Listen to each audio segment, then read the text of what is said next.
इसका खुद का कुछ मास है, कुछ मास होने के कारण जैसे इससे लेंथ बढ़ती जाएगी, उसका मास बढ़ रहा है, तो उसका हर पॉइंट पे टेंशन भी अलग आएगा। तो हम इसकी एफबीडी बनाते समय क्या करेंगे कि इसका टेंशन यहाँ पे अलग अलग लेंगे, ये T1 था और इधर कुछ टेंशन अलग ले लेंगे। तो इसकी एफबीडी बनाते हैं तो ये डाउनवर्ड डायरेक्शन में सपोज M1 G फोर्स लग रहा है और ऊपर की डायरेक्शन में T1 टेंशन होगा, एक्सेलरेट हो रहा है तो ये एक्सेलरेशन होगा। और R इंटू अल्फा, R किसे बोल रहे हैं हम, ये एक्सिस ऑफ रोटेशन यहाँ से यहाँ तक का डिस्टेंस, तो ये R मतलब ये R/2 into alpha.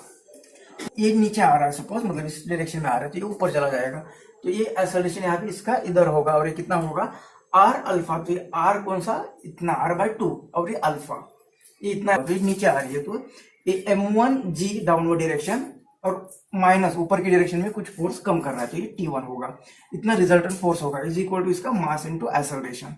R/2 alpha. और ये मास कितना लिया हमने M1, पीडी बना रहे हैं हम ऑफ मास M2, मतलब इसकी अभी ऊपर जाने वाला है, मतलब ऊपर वाला फोर्स ज्यादा है तो ये T2 माइनस M2G इतना रिजल्टेंट फोर्स और उसके कारण उसका mass into acceleration R/2 alpha इतना एक्सेलरेशन। तीसरी बॉडी भी हमें कंसिडर करनी पड़ेगी कि एक एफबीडी बनानी पड़ेगी। अब यहाँ पे T1 इस डायरेक्शन में T1 और यहाँ पे T2, तो ये क्या करेगा इस डायरेक्शन में रोटेट करेगा, मतलब ये क्लॉकवाइज डायरेक्शन में, और ये क्या करेगा इसे इस direction anti clockwise into perpendicular distance. Force कितना 81 लग रहा है इधर, तो ये T1 यहाँ पे एक्सिस ऑफ रोटेशन E होगा, तो यहाँ से ये फोर्स की लाइन ऑफ एक्शन ये डिस्टेंस ये कितना है हमने टोटल लिया है R, तो ये होगा R/2 मतलब ये T1 इंटू R/2,